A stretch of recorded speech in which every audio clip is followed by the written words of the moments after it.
eu prefiro dizer que é uma história de trabalho. Meu pai começou as atividades dele, segundo ele, esse ano está fazendo 80 anos de atividade, e eu estou fazendo 40 anos de atividade. Eu comecei com 14 anos e, junto com ele, trabalhamos junto durante muito tempo, e, num determinado momento, quando o negócio da família, que era a distribuidora de cerveja Antártica, que teve alguém até que me comentou aqui que o pai tem um freezer ainda com o nome da distribuidora Raimundo Juliano, que na época a gente vendia freezer para armazenar cerveja. Então, a gente tem, na verdade, é isso, é uma história de trabalho ao longo desses anos, e o nosso desafio como segunda geração e uma terceira geração chegando é dar continuidade a esse legado que a gente recebeu.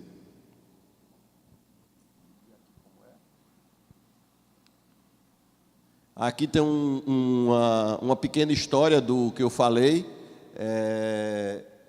Nós começamos lá em 1982 com essa empresa, essa Razão Social Fassoto, que ela trabalhou em paralelo durante muito tempo com a distribuidora Raimundo Juliano, que é essa empresa que tem aí Disbege, e a partir dos anos 90, quando tiveram as primeiras mudanças de mercado dessa famosa globalização que tanto se fala hoje, que teve a fusão da Antártica com a Brahma, a gente negociou as nossas operações para a fábrica passou a fazer o atendimento direto da parte aqui de Aracaju e do Grande Aracaju, e nós resolvemos ampliar as nossas atividades na distribuição mais ligada a outros produtos que o pessoal chama de secos e molhados, né?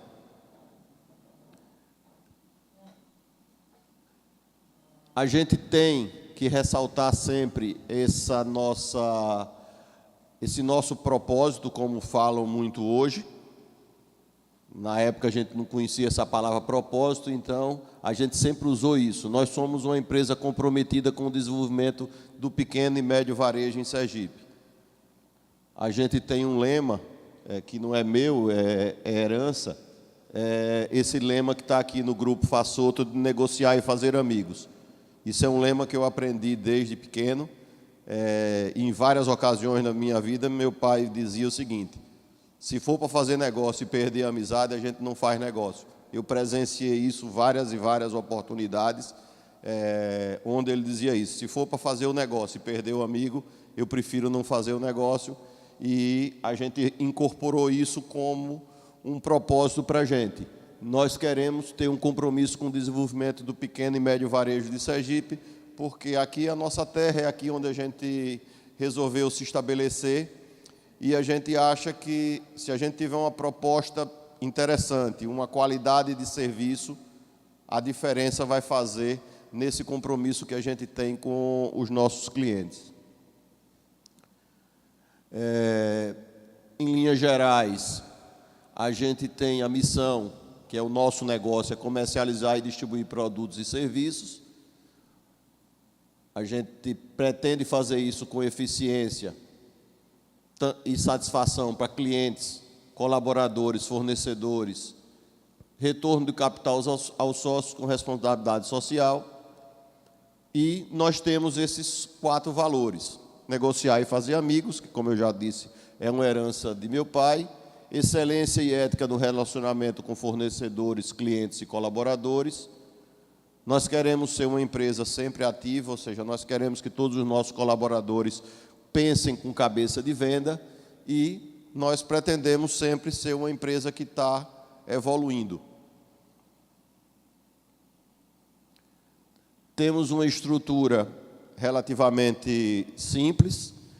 Eu sou o sócio administrador da empresa, exerço a atividade de sócio administrador até 2024 e estamos em busca de uma profissionalização para que, a partir de 2024, a gente possa ter um organograma novo em que essa figura de sócio administrador ela deixe de existir e a empresa seja tocada por um gerente geral com uma equipe de gestores. Atualmente, eu participo do dia a dia, já com a figura de um gerente geral e os 4 gestores, cada um na sua área de operação.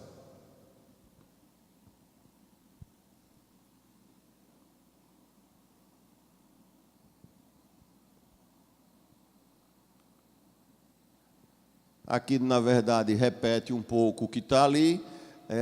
Nós temos um compromisso sempre com a gente mesmo de tentar sermos a melhor empresa de distribuição do Estado de Sergipe. Isso é uma premiação que é feita por um instituto que pesquisa o varejo, chama Instituto Nielsen.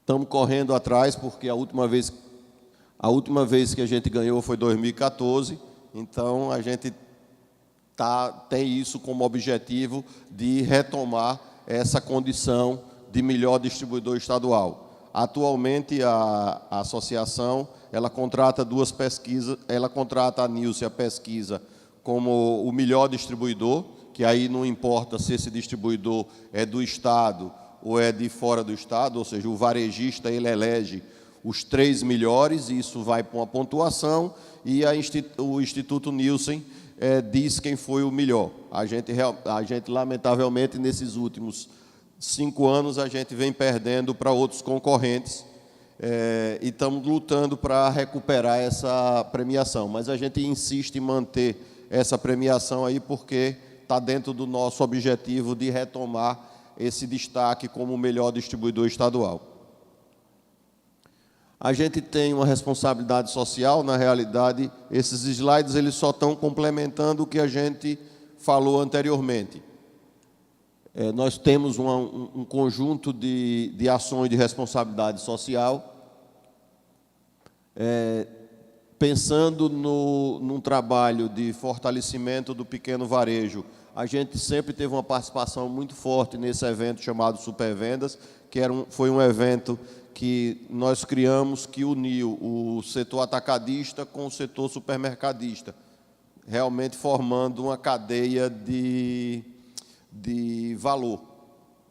Em vez de o supermercadista ficar separado do varejista, do atacadista, esse evento Supervendas foi um evento que foi criado lá há alguns anos atrás, acho que uns 8 anos atrás, e, lamentavelmente, ele está sem condições de ser feito nesse momento, porque Sergipe não tem um centro de convenções que caiba esse evento. Tivemos até uma reunião um dia desse, pensando até em levar lá para Itabaiana, lá para o Shopping Peixoto, que o senhor Messias disse que tem uma estrutura bem completa e daria para fazer. Mas isso é uma amostra que a gente não coloca só no nosso discurso o compromisso com o pequeno varejo. A gente, além do discurso, a gente vai para a prática. E esse evento de vinhos é um evento que está muito ligado àquele outro valor que nós temos, que é uma evolução criativa. Hoje o mercado de vinhos cresceu muito, então nós temos lá dentro da empresa um departamento que cuida de produtos importados. Essa é um outro exemplo de compromisso com o pequeno varejista. E quando a gente faz as coisas certas, as coisas parece que conjugam. Bom, acho que todo mundo tem fé, cada um a sua, mas quando você faz as coisas certas, Deus ajuda. Coincidentemente, nós já fizemos dois eventos de sorteio de carro, e todos 2, quem ganhou foi um comerciante. E não é proibido do consumidor participar, não. Mas é aquela história, a gente faz um sorteio de um carro, e como o nosso principal público é o comerciante, a gente fica naquela torcida, né? Quem vai ganhar, quem vai ganhar. Esse senhor aqui, coincidentemente, o primeiro daqui do primeiro ano, ele é um dono de uma loja de ração na cidade de Lagarto. Por essas coisas da vida, o cara só compra um produto nosso, que é ração, e ganhou o sorteio. E esse ano, esse senhor de camisa vermelha, quando a gente se mudou para aqui para Aracaju em 1970, Meu pai botou um negócio ali na Rua de Lagarto, onde é a Agrovel hoje. Quem anda ali pelo centro sabe onde é a Agrovel. Era ali mais ou menos nos fundos da Agrovel. Depois a gente mudou para uma rua chamada Porto da Folha, que eu acho que é uma rua que hoje pouca gente conhece, que é ali no bairro Siqueira Campos. E esse senhor, eu conhecia ele desde criança, quando eu frequentava lá no depósito na rua Porto da Folha, antes de ser na Simeão Sobral. Ele tem 40 anos que é cliente entre a Disbege e a Façoto, ele tem 40 anos. E foi esse ano o vencedor, e ele permitiu que a gente usasse a imagem dele publicamente e tudo mais, porque tem uma relação de afinidade com a empresa há 40 anos. E o maior orgulho dele é dizer, não, eu sou cliente de vocês há 40 anos. Aqui é uma repetição, aqui são alguns dados. Esse trabalho aqui é um trabalho que a gente faz de apoio ao pequeno varejo, que é uma equipe de merchandising. Hoje, inclusive, a gente está criando isso como se fosse um departamento separado para que a gente possa prestar um serviço de consultoria ao pequeno varejo, de como layoutizar uma loja, como arrumar, como fazer o varejista vender mais, porque a gente tem essa fé que se o varejista vender mais, ele vai comprar mais da gente. A gente tem um serviço, vamos considerar assim que não é inédito, mas porque foi cópia quem é mais antigo aqui deve lembrar do comandante Rolim, que era o antigo dono da TAM. E na TAM tinha esse negócio de você falar diretamente com, eu não me lembro mais se era com o comandante ou alguma coisa, ou era com o presidente. E aí a gente copiou isso e criou essa situação do fale com o dono, que é um telefone que a pessoa fala diretamente comigo. É um telefone que fica em cima da minha mesa. Eu não atendo toda hora, óbvio, mas a ligação fica registrada ou manda um WhatsApp e eu respondo diretamente a cada uma das pessoas que entram em contato com esse telefone. E, dentro da modernidade, a gente tem o WhatsApp de vendas, que hoje se gera muito negócio através dessas ferramentas de marketing digital. Pensando no negócio de evolução, hoje nós temos dois negócios. Nós temos Façoto Distribuidor e Lojão Façoto. São dois negócios complementares, mas cada um tem o seu foco. A Façoto Distribuidor trabalha com essas marcas de produto e presta um serviço de venda, entrega e desenvolvimento da marca no pequeno varejo. E o Lojão Façoto, ele faz um trabalho complementar. Ele atende uma parte de consumidor que quer comprar com menores preços e atende também aquele cliente que quer uma variedade maior de produto. Aqui na Façoto Distribuidor a gente trabalha com em torno de 2.000 produtos e no Lojão Façoto em torno de 12.000 produtos. Então são duas atividades que se complementam para atender o pequeno varejo. Isso são informações, isso aí é a questão de outras premiações que a gente recebe. Nós temos hoje um centro de distribuição num polo logístico que fica ali na saída da cidade e estamos em construção de um centro de distribuição em Socorro que vai possibilitar o plano de expansão da empresa. Hoje a gente funciona nesse centro de distribuição, que são 2.700 metros quadrados, e nós estamos em construção de um novo centro.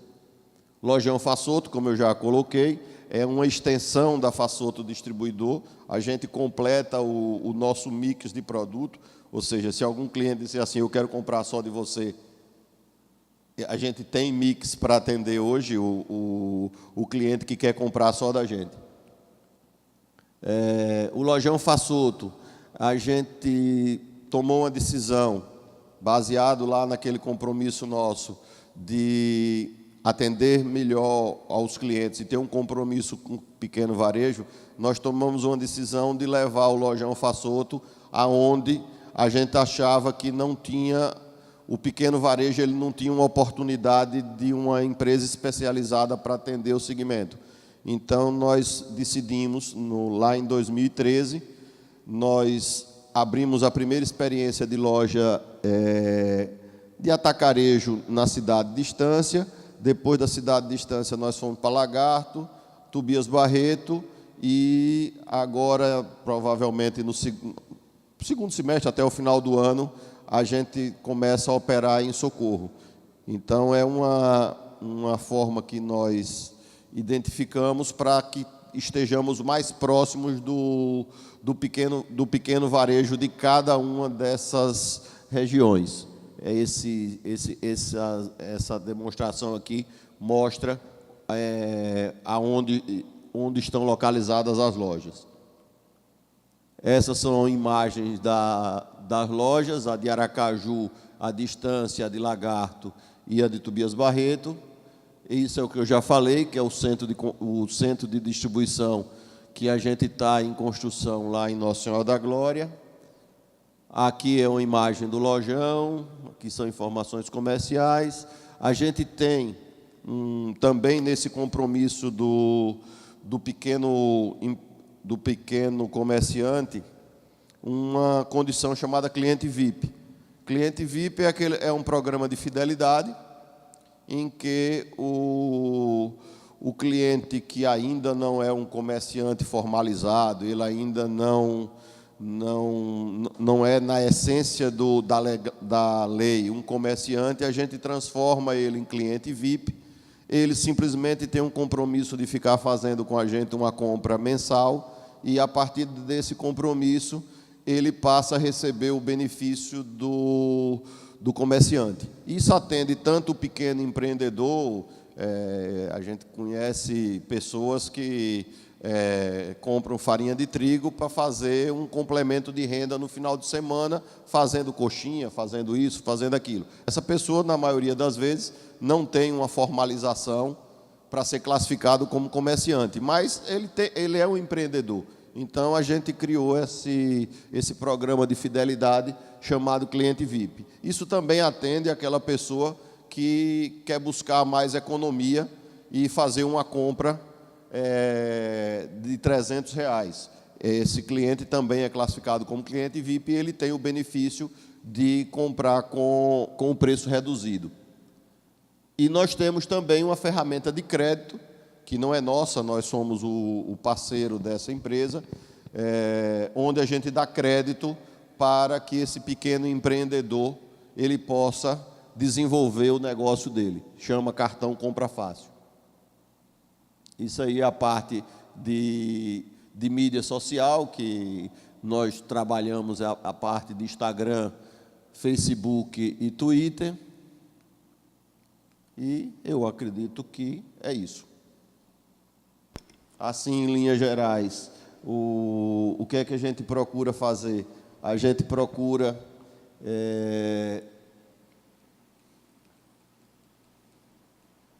deixa eu voltar aqui.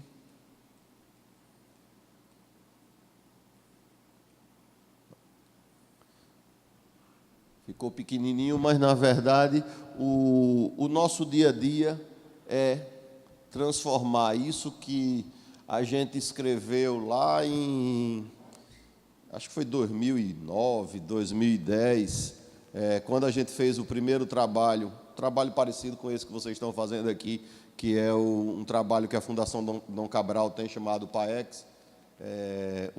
Das primeiras missões lá no PAEX, quando você entra no PAEX, é você escrever sua visão, missão, valores, o seu propósito. A gente escreveu isso, mas o nosso desafio do dia a dia é todo dia parar e pensar o seguinte: bom, nós estamos realmente fazendo no dia a dia, ou construindo no dia a dia, isso que a gente escreveu, a gente aplica realmente esses valores que a gente escreveu, a nossa missão no dia a dia. Bom, é isso que o mercado quer? O que é que o mercado quer? Eu me lembro muito de um caso que se falava muito na Fundação Dom Cabral, que era a história do navio. Não sei se alguém já escutou essa história do navio, que o navio de passageiro, né, porque o navio de carga continua sendo o navio de carga, o navio de carga o navio de passageiro era o único meio de você se transportar a largas distâncias, até a década de 40 aproximadamente, quando você queria fazer uma viagem de longa distância, o meio de transporte utilizado era navio. Então, navio, até a década de 40, a missão dele era transportar passageiros em larga distância. Hoje, o navio fisicamente permanece, mas o navio deixou de ser um instrumento de transportar passageiros em larga distância. E sim, hoje, o navio é um instrumento de lazer, é um hotel ou um resort flutuante. Então, todo dia a gente para e pensa, bom, eu comecei com 14 anos distribuindo cerveja, vou até, se Deus permitir, vou até os 60 anos comercializando e distribuindo produtos, mas é isso que o mercado quer. Toda hora a gente está olhando essa situação, porque o mercado está numa constante mudança. Lá em 2009, mais ou menos, a gente sentiu que o mercado exigia essa presença do atacarejo, que, queira ou não queira, é um jeito mais fácil de você comprar. No modelo de distribuição, você tem o vendedor que tem que ir ao estabelecimento, e antigamente chovia ligação, o vendedor não passou hoje, não tirou meu pedido, o caminhão da entrega atrasou. Bom, isso evoluiu, chegou no modelo de atacarejo, onde o varejista vai num determinado estabelecimento e se abastece. Então, a gente procura sempre estar olhando o seguinte, bom, a nossa missão é comercializar e distribuir produtos, beleza, certo, mas de que maneira? É como distribuidor, é como atacarejo, amanhã vai ser como, já tem empresas operando como broker, ou seja, eles são uma filial da indústria, ou seja, a nota fiscal que é emitida já é a própria indústria que atende, é como franquia, que eu vi que tem várias empresas aqui que são franqueadas. Como é que você vai executar sua missão? E eu gravei esse exemplo da história do navio, que continua sendo navio, continua navegando, a máquina continua sendo a mesma, mas a finalidade dele é completamente diferente. Então, a gente lá no nosso dia a dia, toda hora a gente para e olha e pensa se realmente nós estamos oferecendo ao mercado o que o mercado quer. O mercado quer o quê? Quer um tipo de vendedor, quer que tipo de atendimento, e mais importante do que isso, o que é que o mercado se dispõe a pagar, né? Porque, de vez em quando, o que acontece é que você quer oferecer uma coisa e que o cliente não quer pagar por aquilo. E aí a coisa começa a complicar, porque o primeiro passo é você ir achatando suas margens, pensando que achatando suas margens você vai resolver a situação, e você está cada dia perdendo o valor do seu negócio. Não porque o negócio ficou muito competitivo, e sim porque você tem um custo que o mercado não se dispõe a pagar. Nas nossas reuniões lá na empresa, toda hora a gente está dizendo isso. Deixa eu ver o que é que falta mais. Os valores. Eu acredito que isso é muito importante numa organização.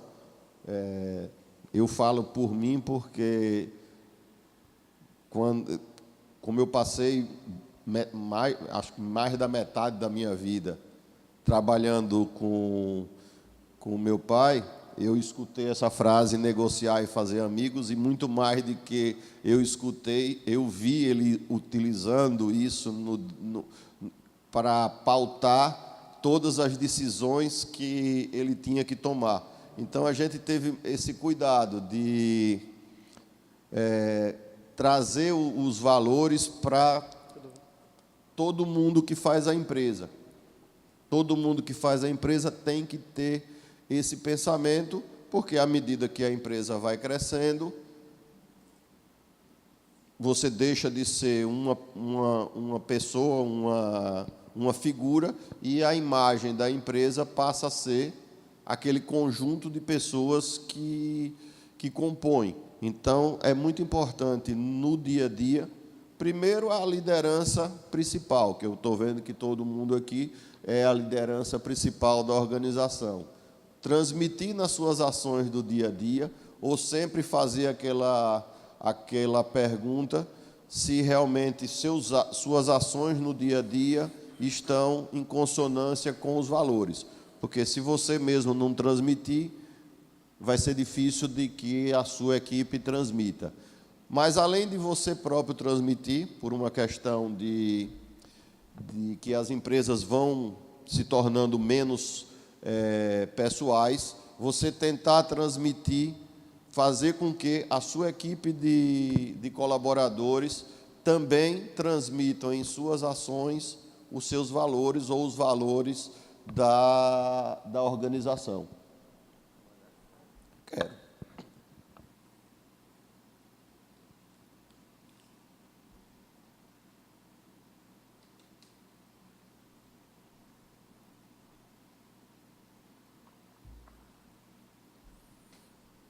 Em linhas gerais, eu acredito que é isso. Eu não preparei nada específico assim para trazer para aqui. Primeiro, porque não era esse o objetivo era muito mais valorizar a iniciativa. Eu acredito que eu posso dividir a nossa empresa entre antes e depois da Fundação Dom Cabral, tanto minha pessoal quanto dos nossos colaboradores. E o que vocês estão fazendo aqui, e principalmente que eu até imaginei que fosse um modelo formatado e que estivesse sendo implantado aqui, estilo franquia, mas a informação que eu tive foi que é um trabalho espontâneo, é um trabalho que está sendo desenvolvido aqui mesmo. Eu acredito que essa reunião de mentes e essa reunião da complementariedade vai fazer uma diferença muito grande na vida de cada uma das empresas de vocês e também em cada um de vocês como pessoas e como empresários, porque vai ter aquela hora que está achando que a coisa está muito difícil, vai ter aquela hora que um vai estar já conseguiu superar aquela fase. Então, esse trabalho de vocês eu reputo um trabalho muito importante de unir mentes, unir pessoas em prol de um objetivo comum, que é o objetivo do fortalecimento da empresa de cada um. Então, transmito já de antemão os parabéns e espero que eu tenha conseguido transmitir para vocês algum ensinamento do que a gente vem fazendo lá do dia a dia, e estou aqui à disposição para, se tiver alguma dúvida, se a gente puder vender bebida aí para o Odonto Fantasy.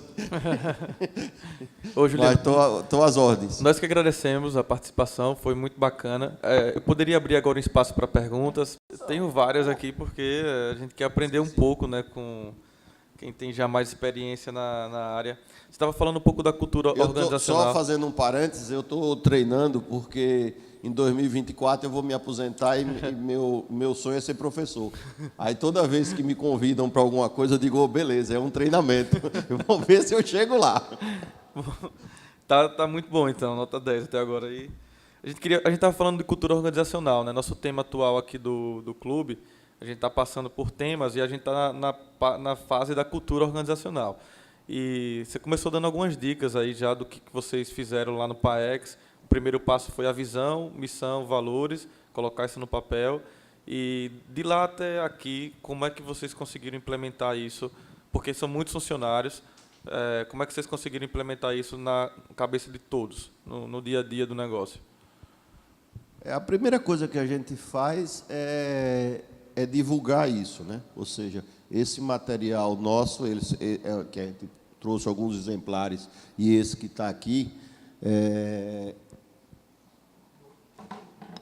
ele é um material de divulgação da empresa. Então, a primeira coisa que a gente faz é dizer o seguinte: bom, para que alguém saiba, você tem que expor. Então, em qualquer lugar que você chegar lá na empresa, chegou num lojão, como a gente chama as nossas lojas de atacarejo, tem lá um banner com isso. Quando você está subindo a escada para ir para o andar superior do escritório, você se defronta com isso. Quando a gente faz um folder como esse, que a gente leva para feiras de... Agora, esse material deve ter sido feito agora para a Feira da APAS, que é uma feira de supermercado que tem em São Paulo no mês de maio. A gente divulga.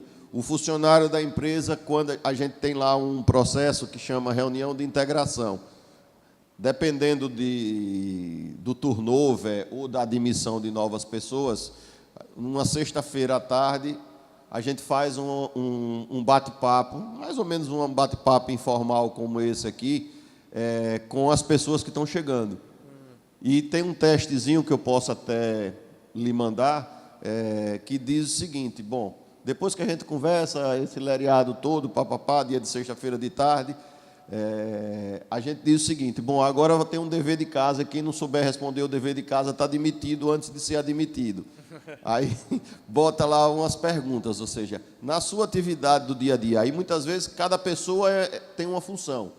Um é auxiliar de depósito, o outro é operador de caixa, o outro é supervisor de vendas, não importa qual é a função, todos vão estar juntos naquele mesmo momento. Aí a gente diz o seguinte: bom, a gente tem escolha um desses propósitos que estão aí, ou valores, tipo negociar e fazer amigos, e diga o seguinte: bom, na sua função de operador de caixa, o que é que você deve fazer para que o cliente perceba esse valor? Porque eu tenho na minha cabeça o seguinte: visão, missão e valores, se o cliente não perceber, não vai valer nada. Tudo que esse negócio que está escrito aí, missão, visão, valores e agora o tal do propósito, se o cliente não perceber, não vai valer nada. E o cliente só vai perceber se você utilizar isso no seu dia a dia. Por exemplo, não adianta eu dizer que a nossa empresa é comprometida com o desenvolvimento do pequeno e médio varejo, se no dia que eu faço uma campanha de marketing que sorteie um carro, eu não tiver uma regra que direcione, não é que seja obrigatória, mas a campanha é feita direcionada para que o pequeno varejo ele tenha uma maior chance de participar. Ou seja, você tem que colocar nas suas ações o que você acredita e torcer para que o que você acredita seja o que o cliente queira comprar e pagar, né? Esse é o desafio da gente. Então, a gente faz, respondendo objetivamente, o que é que a gente faz? Divulgar, divulgar, divulgar, divulgar, em todos os momentos que é possível você falar da sua visão, da sua missão e dos nossos valores, a gente divulga. Inclusive, divulga até quando não consegue. Por exemplo, vocês viram que na nossa apresentação está lá que a gente foi o melhor distribuidor em 2014. Eu podia omitir aquela informação. Ninguém aqui ia saber, mas a gente faz questão de apresentar: olha, nós estamos errando em alguma coisa. A empresa que faz a pesquisa de mercado não está pesquisando que a gente é o melhor. Eu até brinco com o dono da empresa, que coincidentemente eu conheço o diretor da empresa que faz a pesquisa. Eu digo: rapaz, você é meu amigo e eu não ganho, como é que pode um negócio desse? Eu tenho que ficar com raiva de você. Mas é a metodologia que eles usam, que, por algum motivo, que a gente vai ter que descobrir por quê, a gente não está sendo escolhida pelos varejistas como a melhor empresa de distribuição do estado de Sergipe. A gente até esse ano recebeu como a maior empresa estadual, que é um outro prêmio que a associação tem. Das empresas do estado de Sergipe, qual é a maior? Mas aí, vamos dizer assim, é um jogo meio que só compete as empresas que têm sede, ou seja, matriz no estado de Sergipe. Aí é uma competição, mas é diferente da outra competição. A outra é qualquer empresa, de qualquer estado, de qualquer tamanho, que o varejista escolhe como a melhor do estado. Temos mais uma pergunta. Muito obrigado, respondida. Tem mais uma pergunta sobre Fale com o Dono. A gente tem um case do Outback sobre isso, e do Clube Exclusive a gente também tem a Unicat, que eles também estão usando isso lá, o Fale com o Dono. E aí eles estavam passando para a gente, o Rubens, que melhoraram, eles estão em 93% a taxa de satisfação dos clientes lá, depois que eles aplicaram esse Fale com o Dono. Eu queria saber se lá vocês também tiveram uma melhoria de resultado e como é que foi para aplicar isso, assim, porque a gente fica sempre receoso se a gente vai conseguir trabalhar em liberar o acesso direto a todos os clientes que passam pela empresa. Queria saber como é que foi lá aplicar isso na Façota. A gente não tem uma medição exata do que aconteceu. A gente tem alguma medição empírica. A gente, no nosso negócio de distribuição, a gente tem uma coisa igual à concessionária de automóvel. A família, minha irmã, toca negócio de concessionária de automóvel, e concessionária de automóvel tem 2 momentos: o amor e o ódio. O amor é quando você compra o carro, e o ódio é quando o carro dá defeito. Então, no nosso negócio de distribuição, você também tem o amor e o ódio, que é o momento do amor é quando você tira o pedido, e o momento do ódio é quando o pedido não chega, quando o vendedor, a gente chama de mandou bola, ou seja, mandou o que o cliente não pediu. Tudo isso deságua na entrega. Empiricamente falando, eu não me lembro o dia que eu recebi uma ligação no Fale com o Dono reclamando de entrega. No passado, vamos dizer, remoto, quando a gente criou esse serviço, chegava muita reclamação de entrega. Eu até brinco com o meu encarregado de logística, eu digo das duas, ou você é muito bom, ou a evolução que nós fizemos, que, na verdade, o Fale com o Dono, ele tem uma evolução que é chamado Fale Conosco. É porque eu até vou pedir para colocar nessa apresentação aí, que é interessante. O Fale com o Dono, ele evoluiu para um Fale Conosco. Em todo estabelecimento que a gente atende aqui no estado de Sergipe presencialmente, que são em torno dos 2.500 estabelecimentos, a gente tem um adesivo que tem o Fale com o Dono, mas tem fale com o gerente, fale com o setor de crédito, fale com a logística, e coloca o número do celular de cada um dos gerentes. Então, o cliente escolhe se ele quer falar com o dono ou se ele quer falar com alguma das pessoas. Eu não sei se foi isso que melhorou, né? Na verdade, não melhorou, deixou do cliente ligar para mim, mas raramente eu recebo uma ligação do Fale com o Dono. Então, o que eu posso dizer do Fale com o Dono primeiro, que eu esqueci de patentear lá atrás, devia ter patenteado, que talvez eu estivesse ganhando mais dinheiro do que com esse negócio de vender secos e molhados. Eu acho que é uma ferramenta interessante para você ficar mais próximo do seu cliente. E principalmente agora com esse negócio da tecnologia, né? Porque você recebe muita mensagem pelo WhatsApp, e o WhatsApp é muito mais fácil de você atender do que a ligação telefônica, né? A ligação telefônica, muitas vezes, o cliente se demora um bocado na ligação, mas o que eu posso dar como experiência do Fale com o Dono é que, mesmo você dizendo um não, o cliente ele fica assim, meio que como se fosse reconfortado, justificado, explicado. Muitas vezes você tem que dizer um não. Eu estou lembrando de um caso da semana passada que o cliente comprou um Danone e o Danone venceu. e ele queria trocar o Danone que tinha vencido. E eu tive que dizer a ele que não podia trocar o Danone, até porque ele foi honesto. Ele disse que comprou o Danone no dia 30 e o Danone venceu no dia 9, ou seja, alguns dias depois do vencimento, e que para iogurte, 9 dias, a vida útil de iogurte é muito rápida. E eu notei o seguinte, que ele me disse que, normalmente eu pergunto, ele disse, não, eu já falei com o gerente disse que não podia trocar. Aí eu notei que depois que ele falou comigo, que eu expliquei a ele que realmente não podia trocar, mas que nós vamos tentar melhorar o processo interno e colocar, vamos dizer, tipo uma etiqueta de uma cor diferente quando o produto estiver próximo da validade. Eu notei que ele que estava pé da vida com a empresa, depois desse diálogo, não é que ele gostou, nem que ele se convenceu, mas eu notei que ele ficou assim, menos aborrecido com a empresa.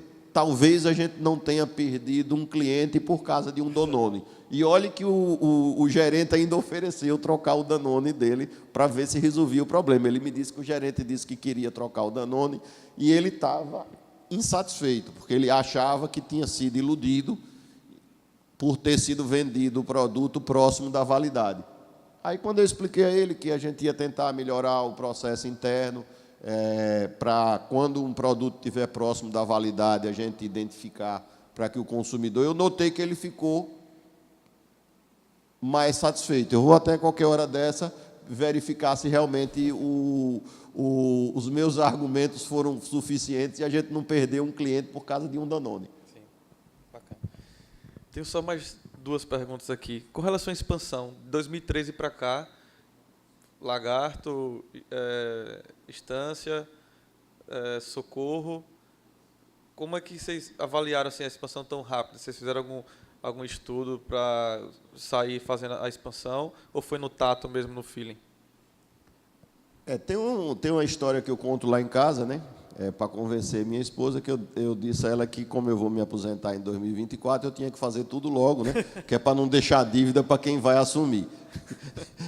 Mas, na verdade, é o seguinte, o mercado está passando por uma transformação. Não sei se vai ser no mesmo nível de profundidade que foi a transformação do navio de passageiro, mas o nosso setor está passando por uma transformação muito grande. As grandes multinacionais do setor resolveram investir nesse segmento. O setor que a gente atuava era um setor eminentemente nacional. Tinham grandes empresas, médias empresas e muitas pequenas empresas. E esse setor está passando por um momento de concentração muito forte. Para vocês terem ideia, nos últimos 5 anos devem ter sido abertas aproximadamente 250 lojas de atacarejo só das 2 grandes multinacionais. Então, era uma situação do seguinte, ou a gente ocupava um espaço, ou ficaria muito difícil para a gente sobreviver. Então, a gente idealizou um plano até 2025 e estamos trabalhando, lutando para concretizar essa primeira etapa. Era para estar concretizada agora até 2019, mas aí faltou fôlego, aí a gente deu uma segurada, porque, efetivamente, o mercado nosso, além de estar com uma competição forte, a gente tem um impacto muito grande dos 13 milhões ou 15 milhões ou não sei quantos milhões de desempregados, desalentados, subempregados que a economia brasileira fez. Ou seja, a gente saiu de um avião que era manche puxado e só subir para um que não sei como é que faz para botar o avião para baixo, e você não vê em nenhum... Eu considero até muito válido tudo que está sendo feito, mas é válido, mas lá eu tenho um vaqueiro que, para tudo, ele tem uma história. Ele diz, olha, o que mata o doente não é o remédio, é a dose. E eu não sei, peço a Deus que isso eu esteja errado, mas você não pode viver, você tem momentos que você tem que fazer uma arrumação de economia, mas você não pode ter a arrumação da economia como fim em si mesmo, numa economia de um país, principalmente um país como o Brasil. Você vê o caso dos Estados Unidos, foi, entre aspas, o mercado financeiro em 2008 entrou em decadência com todos aqueles problemas que tiveram, e hoje tem uma taxa de desemprego de 3%. A gente está segurando essa onda desse contingente de desempregados e subempregados desde 2014. São 5 anos de freio puxado. A inflação não sobe, beleza, não tem quem compre. Então, eu tenho um pouco de preocupação hoje com relação a essa situação econômica que a gente está vivendo, mas vamos esperar que dê certo, né? A decisão que tinha que ser tomada foi tomada, ou seja, mudou vamos dizer, a matriz econômica. Agora, realmente, a gente fica muito preocupado, porque eu tenho um exemplo assim, nós abrimos essa loja em Tobias Barreto em novembro. Cada loja dessa nossa emprega 40, 50 pessoas. É um negócio bem enxutinho. Foram 1.200 currículos que foram entregues lá toda semana, toda vez que eu vou lá em Tobias Barreto, na manhã que eu passo lá, não deixa de entrar umas 5 pessoas, não. E olha que eu não vou dia de feira. Que a feira de Tobias Barreto é dia de segunda-feira. Não deixa de entrar 3, 4 pessoas pedindo emprego, não. Então, é uma coisa assustadora o que se está fazendo no país. A última informação que eu tive de um grupo que eu participo, da Câmara de Desenvolvimento Municipal, eu digo a fonte porque o dado não é meu. A Universidade Federal tem um departamento que cuida dessas pesquisas. Aracaju e Grande Aracaju tem 82 mil jovens desempregados, que não estudam nem trabalham. E aí, todo final de semana, você abre o jornal na segunda-feira, se apertar, sai sangue. E aí vamos dizer o seguinte, vamos botar mais policial na rua, vamos fazer isso, vamos fazer aquilo, que vai resolver. Será? Entendi. Bom, dentre capacitação de funcionários, crise, tem vários problemas o varejo, né, hoje em dia. Qual seria o principal problema, na sua opinião, e qual dica você daria para a gente superar esses problemas? A formação de pessoas é a base de tudo, né? Eu passei um tempo, na época da transição de Antártica e Brahma, que teve a fusão, durante um momento, por questões contratuais, a gestão era compartilhada. Antártica permanecia e chegaram os executivos da Brahma. E tinha um executivo da Brahma, que o nome dele era Magin Rodrigues, que ele dizia que tinha 2 coisas que ele queria numa empresa: ter um custo menor do que a sua concorrência, porque se todo mundo morresse afogado, ele ia ser o último. Eu me lembro das palavras dele dizendo assim, ele era um cara bem despachado, bem despojado. Ele dizia assim, eu quero ter certeza que meu custo é menor de que qualquer um da concorrência, porque na crise que vier, eu vou ser o último a morrer.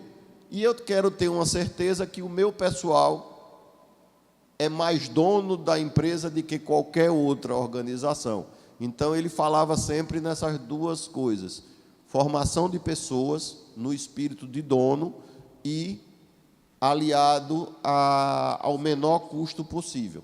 E provavelmente deve ter dado certo, porque esse conglomerado Na época era só Brahma, depois virou Ambev e hoje virou esse modelo de gestão que se espalhou aí pelo mundo com várias organizações, várias aquisições. Então, os dois pilares que ele falava sempre, eu estou fazendo minhas palavras dele, era isso. As pessoas com mais senso de dono do que qualquer outra organização e o menor custo possível do seu setor. Muito bom, muito obrigado. Pessoal, alguém mais tem alguma pergunta para fazer?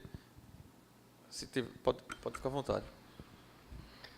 Juliano, a sua empresa, a gente está vendo que ela está marcando território, aí, se expandindo, né?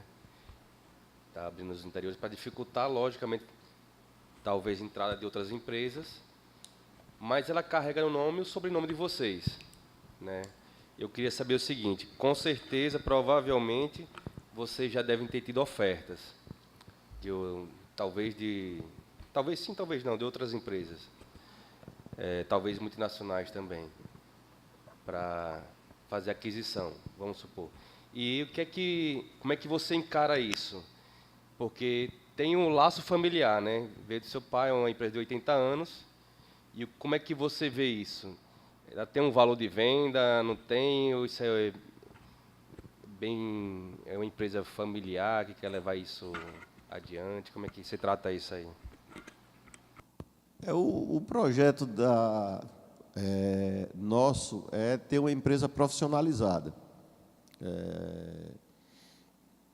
Eu tenho 3 filhas e, na época que elas estavam se encaminhando na decisão, eu sou um dos 3 filhos de meu pai, sou eu e mais 2 irmãs.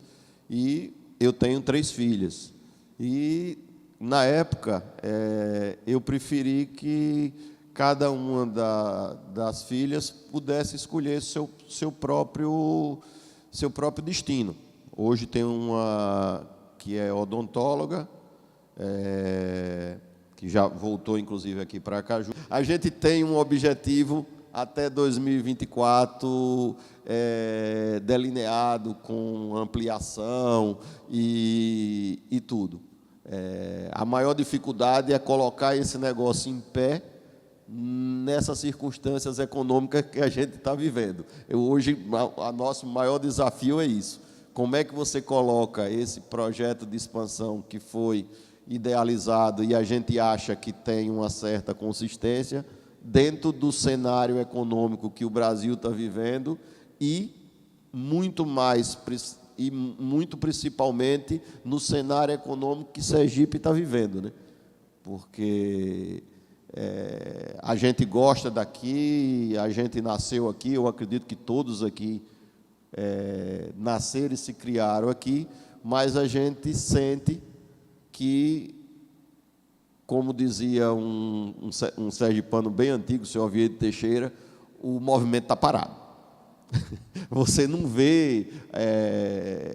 não, tem uma termoelétrica que está sendo inaugurada. Sim, mas espera aí, aquela termoelétrica, depois que foi inaugurada, que resultado ela vai dar para a economia? Vai instalar alguma fábrica junto da termoelétrica? Porque, senão, ela vai ficar ali na Barra dos Coqueiros, muito bonitinha, vai receber o gás lá não sei de onde, vai transformar a eletricidade e vai jogar numa rede elétrica e acabou-se.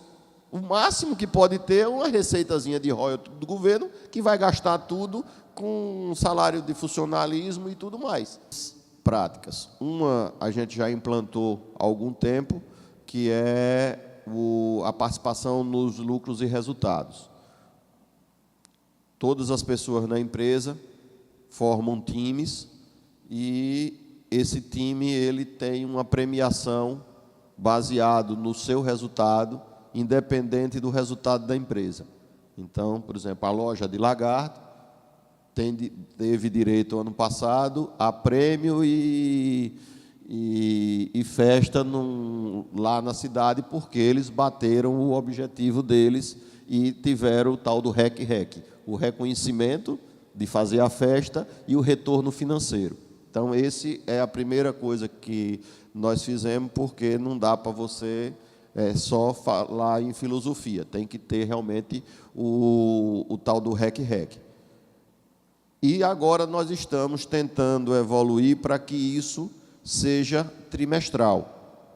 Você mantém esse prêmio anual, mas esse prêmio anual, muitas vezes, ele não é tão justo, porque ele depende de um grupo, depende de um time, não tem, muitas vezes, como você medir pessoa a pessoa. Você pode até dizer o seguinte: você está fora da premiação porque você recebeu 3 advertências, ou alguma coisa para você tirar aquela pessoa do prêmio. Mas não tem como você fazer uma medição justa, pessoa a pessoa. Então, nós estamos tentando, com o nosso setor de RH, criar uma situação seguinte, que quem tiver um desempenho acima da meta que foi estabelecida, ele teria, vamos dizer, uma média de 30% de remuneração superior ao mesmo cargo. Ou seja, um vendedor que atingir aquela performance, no trimestre ele receberia um prêmio, cujo prêmio, se você dividir por 3, daria em torno de 30% a 40% da remuneração dele.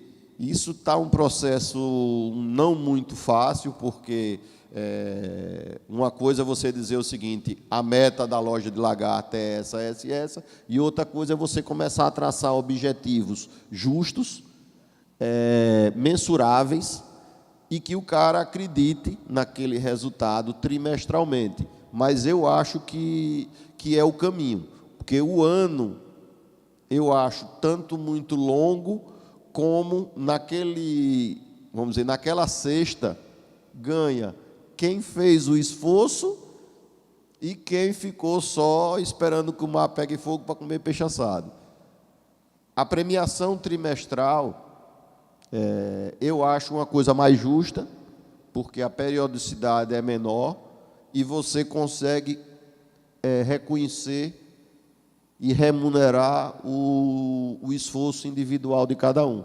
É uma meta que a gente tem. 2018 a gente implantou isso só para aqueles 4 gestores que estão ali, porque gestor é mais fácil, você diz: sua meta, a gente tem uma medida lá na empresa que a gente chama de EBITDA bruto.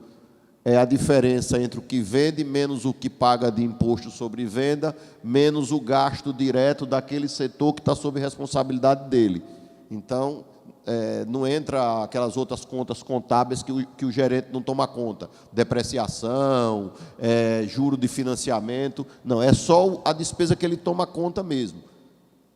O faturamento, a margem e essa despesa que a gente chama de despesa direta. Quando o gerente bate a margem, no trimestre, desde 2017, ele já recebe uma premiação. Só que eu acredito e estou trabalhando lá com o nosso pessoal de recursos humanos para que a gente desça isso, pelo menos para o nível de supervisão e de coordenação. E depois tentar descer isso para a empresa como um todo. Para que a gente reconhecer e remunerar e também tentar que os exemplos melhores apareçam, né? Estamos tentando, esse setor que tem aí de produtos importados, no sábado passado nós tivemos reunião, o rapaz responsável, ele foi lá e disse: minha meta é essa, eu tenho que ter um faturamento de tanto, uma margem de tanto, e meu prêmio é esse. Eu digo: já começou a melhorar. É uma maneira de você fazer com que eu, sinceramente, eu não conheço outra forma de você desenvolver pessoas a não ser através do reconhecimento e da recompensa. Eu tenho uma empresa muito menor do que a sua, né, mas podia compartilhar uma situação com você. Há alguns anos atrás, quando eu tinha 4 lojas, antes até de Alamo se tornar meu sócio na Mr. Cat e vir para Aracaju, eu já tinha cotas dezenais por vendedor. Né? Eram mensais e eu mudei para semanais, e a gente já teve um ganho de performance de aproximadamente 10% imediato, porque o cara começou a ficar de olho no objetivo curto prazo. Depois eu mudei essas cotas para semanais. O resultado melhorou de novo para 7 dias. Depois eu criei um prêmio de eficiência mensal, onde com atingimento de cotas semanais, né, ele começaria a ganhar um prêmio também, para os gerentes e para os vendedores. São aproximadamente 12 gerentes e 80 vendedores. O resultado melhorou novamente.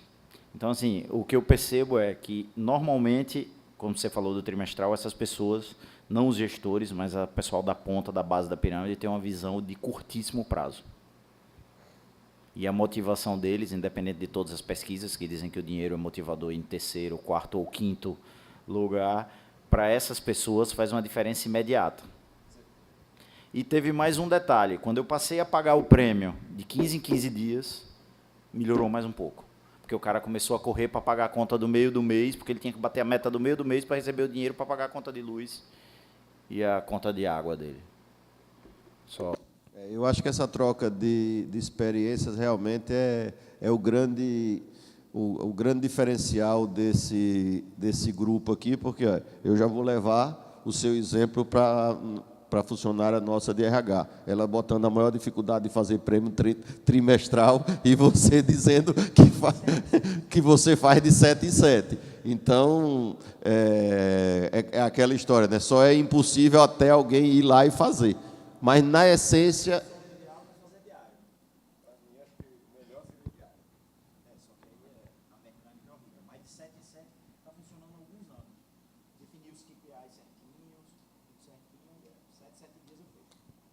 Eu concordo, eu acho que você está certíssimo, ou seja, essa história de dizer que a remuneração é a terceira ou quinta necessidade, muito provavelmente quem escreveu isso não é que estava com o bolso cheio, é que não tinha a conta de celular atrasada, nem a mensalidade da escola do menino, essas coisas assim. Fica bonito. Eu acho que a remuneração, o reconhecimento, ele é importante, mas a remuneração, ela faz a diferença. Principalmente se você conseguir realmente uma metodologia justa e que atenda todo mundo. E só para finalizar, eu estou em processo de estudo, que eu fiz uma pesquisa entre os vendedores para medir entre quatro formas de premiação o que é que eles queriam mais, o que é que eles valorizam mais. Era reconhecimento, dinheiro, prêmio em folgas, ou possibilidade de crescimento, né? E aí a gente mapeou isso na empresa, e aí eu estou começando a pensar na possibilidade de fazer em 7 dias e modulável. Cara, você tem essas 4 formas de premiação, o que é que você quer essa semana? Você quer uma folga a mais ou você quer o dinheiro? E aí eu estou estudando para ver como é que eu posso fazer isso.